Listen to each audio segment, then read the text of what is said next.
पाकिस्तान में हर 4 सेकंड में एक बच्चा पैदा होता है और हर 1 घंटे के अंदर एक मां बच्चे को पैदा करने की कोशिश में अपनी जान दे बैठती है। इसके बावजूद पाकिस्तान में हर साल 6 मिलियन के करीब बच्चे पैदा होते हैं। ये 6 मिलियन कितना बड़ा नंबर है, इसका अंदाजा इससे लगाएं कि न्यूजीलैंड जैसे मुल्क की कुल आबादी से ज्यादा बच्चे हर साल पाकिस्तान में पैदा होते हैं। इसी तरह ओमान, फिनलैंड, आयरलैंड, लेबनान और नॉर्वे समेत दर्जनों ऐसे ममालिक हैं जिनकी कुल आबादी इतनी नहीं है जितने बच्चे हर साल पाकिस्तान में पैदा होते हैं।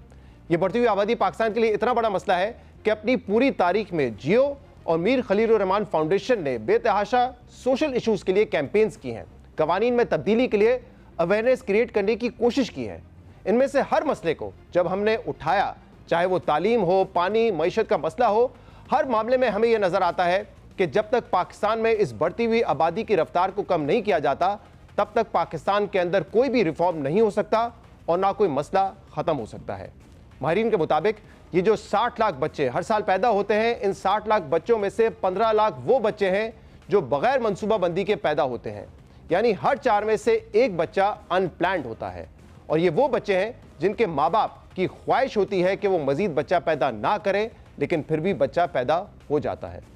इसकी सबसे बड़ी वजह खानदानी मनसूबाबंदी की जो तिब्बी तरीके हैं, जिन्हें हम कॉन्ट्रासेप्टिव्स कहते हैं, उनका इस्तेमाल ना करना है। मुख्तलिफ तहकीकात के मुताबिक पाकिस्तान में तकरीबन 35% शादीशुदा जोड़े कॉन्ट्रासेप्टिव्स का इस्तेमाल करते हैं, जो इस खित्ते के दीगर ममालिक के मुकाबले में बहुत कम है।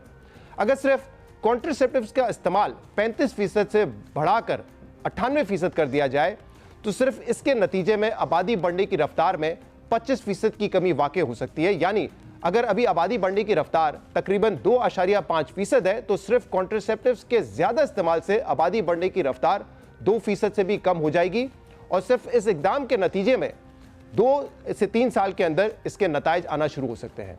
मगर सवाल यह है कि पाकिस्तान में कॉन्ट्रासेप्टिव का इस्तेमाल कम क्यों है? जब हमने इस बारे में तफसीली रिसर्च की तो ये मालूम हुआ कि इसके पीछे 3 बड़ी वजूहात हैं।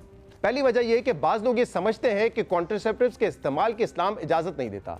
दूसरी वजह यह है कि लोगों के जहन में बहुत सी मिथ्स और मिसपरसेप्शंस हैं, यानी कि गलत तस्वुरात हैं जो इन कॉन्ट्रासेप्टिव्स के साथ जुड़ गए हैं, जिनकी वजह से लोग ये समझते हैं कि शायद इनके इस्तेमाल करने के नतीजे में उनकी सेहत ख़राब हो सकती है या वो हमेशा हमेशा के लिए बच्चा पैदा करने की सलाहियत से महरूम हो सकते हैं।